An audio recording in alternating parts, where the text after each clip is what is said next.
আমি একেবাৰে দুখীয়া মানুহ আৰু ইঘৰকেইটা আশাত আছিলো।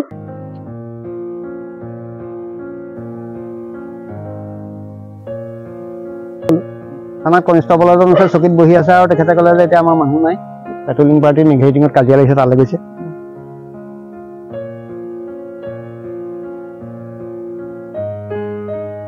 তেনে বুলি ক'লে, তাৰপৰা গুচি আহিলো। এতিয়ালৈকে যোৱাই হোৱা নাই খঙতে আৰু।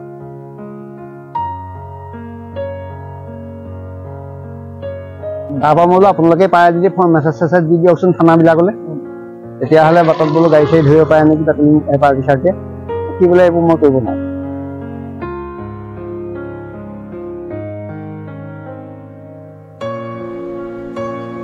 দেৰগড় বৰুৱা গাঁৱত পুৱতি নিশা চুৰিকাণ্ড। এটা কৃষক পৰিয়ালৰ দুটাকৈ পশুধন নিলে চোৰে। প্ৰায় ৩ লাখ টকা মূল্যৰ পশুধন দুটা চুৰি কৰি নিয়াত শোকত ভাগি পৰিছে এতিয়া পৰিয়ালটি।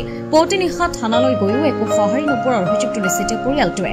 পুৱতি নিশা প্ৰবীণ চন্দ্ৰ দত্ত নামৰ কৃষকজনৰ দুটা মৌ চোৰে চুৰি কৰি নিয়ে।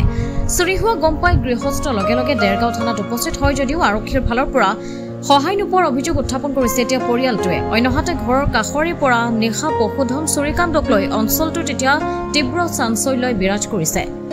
দেৰগাঁৱৰ পৰা কুমুদ বৰাৰ ৰিপৰ্ট, পোহৰ লাইভ 8। ৩টা বজাত মই উঠিলো, এই পোৱালিটো গৈ পেলাই মোৰ বেৰত ঘঁহাইছে। তেতিয়া মই উঠিলো যে মহটো বান্ধি থোৱা মহটো কেনেকৈ আহিল। তাৰপৰা চাইছো, আগফালে চাইছো মহকেইটা নাই। তেতিয়াই গম পাইছো। গম পাই আকৌ আমাৰ ল'ৰাটোৰ ফোন আছে, জোঁৱাইটোলৈ কৰিলে, জোঁৱাইটো আহিল। আহি পেলাই এনেকে বোলো ইফালে আগবাঢ়ি গ'ল নেকি, এনেকে বুলি যাওঁতে হৈ কিনে তুঁহৰ বস্তাগাল দেখিলো। তুঁহৰ বস্তাগাল দেখি মই বুজিলো যে মই এনেকে তুঁহ দি ফলীয়া তুঁহৰ বস্তা দি পেলাই গাড়ীত লোড কৰিছে। সেইটো বুজি পালো তাৰমানে। বুজি পাই উভতি আহিলো। উভতি আহি দেৰগাঁও থানালৈ গ'লো। থানাত কনষ্টেবল এজন আছে চকীত বহি আছে আৰু তেখেতে ক'লে যে এতিয়া আমাৰ মানুহ নাই, পেট্ৰলিং পাৰ্টিৰ নিগেটিঙত কাজিয়া লাগিছে, তালৈ গৈছে। তাৰপৰা পাছত হেৰিয়াত আহিব, দেৰিকে আহিব দিনৰ ভাগত, তেনে বুলি ক'লে। তাৰপৰা গুচি আহিলো। এতিয়ালৈকে যোৱাই হোৱা নাই খঙতে আৰু। তাৰপৰা মই বোলো আপোনালোকে পাৰে যদি মেছেজ চেছেজ দি দিয়কচোন থানাবিলাকলৈ, তেতিয়াহ'লে বাটত বোলো গাড়ী চাড়ী ধৰিব পাৰে নেকি পেট্ৰলিং পাৰ্টি চাৰ্টিয়ে। কি বোলে এইবোৰ মই কৰিব নোৱাৰো। সি সেইবোৰ বিশেষ নাজানাও চাগে, সাধাৰণ কনষ্টেবল, সি বিশেষ নাজানিবও পাৰে। টকা হ'ব এজনী মোৰজনী জগো গাভীনি, খেতি বাতি কৰি অসুবিধা হ'ব মানে মনটো বহুত আঘাত পাইছো আৰু বহুত কষ্ট। কালি মোক ভাইটিয়ে ৩:17 ফোন কৰিছে, বা বোলে হেৰি নাই, মহকেইটা নাই। তাৰপিছত আহিছে আৰু মানুহে আহি পেলাই হয় চালে, চাই পেলাই সেই দেখিলে ফলীয়া হেৰি কৰি থৈছে। তাৰপিছত থানালৈ গ'ল। থানালৈ গৈ পেলাই দেউতাহঁতে ক'লে আৰু পেট্ৰলিং পাৰ্টি ৰাতিপুৱা আহিছিলে বুলি কৈছে। কিন্তু তেতিয়া থানাই চানাই খবৰ দিয়া হেঁতেন পালেহেঁতেন চাগে, ৰাস্তাত বিচৰা হেঁতেন। কিন্তু খবৰ লগালগ গৈছে। হ'ব খেতি কৰা মানুহে মহকেইটাকে দেউতাই সৰুৰে পৰা তুলিছে মানে, কষ্টটো কৰিব আৰু ল'ৰা ছোৱালী তোলা দি তুলিছে আৰু। কালি মই ক'ব ন শুই আছিলো, মানে টোপনি গৈ আছে, তাই মানুহজনে উঠাই দিছে। উঠাই দিলে মই বোলে মহকেইটা নাইকিয়া। মই আচৰিত হৈ গ'লো, একেজাপে উঠিছো আৰু উঠি পেলাই আপোনাৰ চাইছোহি দেখোন হেৰি মহ নাইকিয়া হয়। আমি একেবাৰে দুখীয়া মানুহ আৰু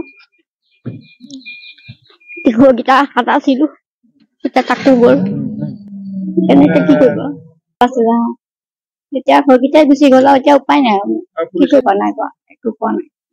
অসমৰ অন্যতম নিৰ্ভৰযোগ্য ছেকেণ্ড হেণ্ড গাড়ীৰ ডিলাৰ ঋতু কাৰ পেলেচ। বিভিন্ন মডেলৰ লগতে বহুকেইটা ভাৰতবৰ্ষৰ আগশাৰীৰ গাড়ী কোম্পানী চাৰিচকীয়া বাহন ইয়াত উপলব্ধ। আপোনাৰ মনে বিচৰা প্ৰতিখন মন পচন্দৰ গাড়ী ইয়াতে উপলব্ধ। আপোনাৰ বাজেট অনুসৰি ক্ৰয় কৰিব পাৰিব আপোনাৰ প্ৰিয় চাৰিচকীয়া বাহনখন। লগতে বিভিন্ন বেংকৰ ৰিফাইনেন্সৰ যোগেদি অতি কম সময়তে ৰিফাইনেন্সৰ সুবিধাও লাভ কৰিব পাৰিব আপুনি। তেনেহলে পলম নকৰি আহক ঋতু কাৰ পেলেচলৈ। আমাৰ ঠিকনা কৰঙা চমুৱা গাঁও, গড়আলি, যোৰহাট।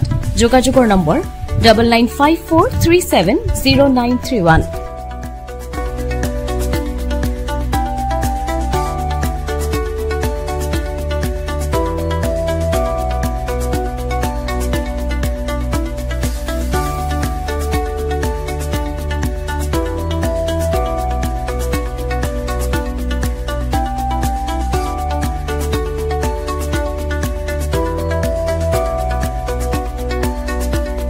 অসমৰ অন্যতম নিৰ্ভৰযোগ্য ছেকেণ্ড হেণ্ড গাড়ীৰ ডিলাৰ ঋতু কাৰ পেলেচ।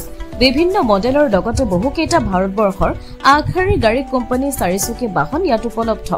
আপোনাৰ মনে বিচৰা প্ৰতিখন মন পচন্দৰ গাড়ী ইয়াতে উপলব্ধ।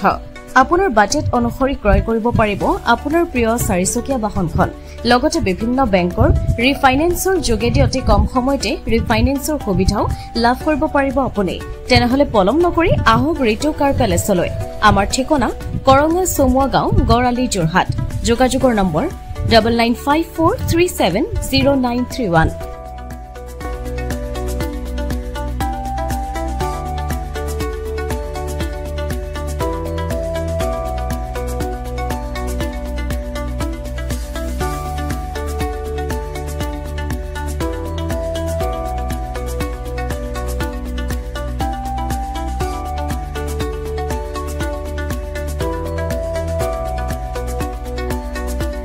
অসহ্য গৰম এতিয়া গৰমে দহিছে ৰাজ্যবাসীক অপেক্ষা মাথো এজাক আহাৰ বৰষুণৰ সেয়ে ঢেকিয়াজুলি কুমাৰ গাঁৱৰ দেখিবলৈ পোৱা গ'ল অসমীয়া সমাজৰ পৰম্পৰাগত ভেকুলীৰ বিয়া লোকবিশ্বাস অনুযায়ী এইদৰে ভেকুলী বিয়া পাতিলে প্ৰকৃতিৰ ৰূপ সলায় আৰু বৰষুণ আহে আৰু সেই আশাতে গাঁৱৰ পুৰুষ মহিলা যুৱক সম্বন্ধিতে এজাক বৰষুণৰ আশাত আনন্দ উল্লাসেৰে আয়োজন কৰা হ'ল ভেকুলীৰ বিয়া গাঁৱৰ ৰাইজে কয় যে বহুতৰ মতে হয়তো এয়া অন্ধবিশ্বাস বা আধ্যাত্মিকতা কিন্তু ইয়াত গুৰুত্বপূৰ্ণ এয়া যে অতীজৰ পৰা চলি অহা এক পৰম্পৰা যি আমি আমাৰ উঠি অহা প্ৰজন্মক দেখুৱাব বিচাৰিছো গতিকে এতিয়া প্ৰচণ্ড গৰমৰ পৰা বাচিবলৈ এনেদৰে গাঁওবাসীয়ে পাতিছে ভেকুলীৰ বিয়া আৰু আশা কৰিছে এজাক প্ৰশান্তিৰ বৰষুণলৈ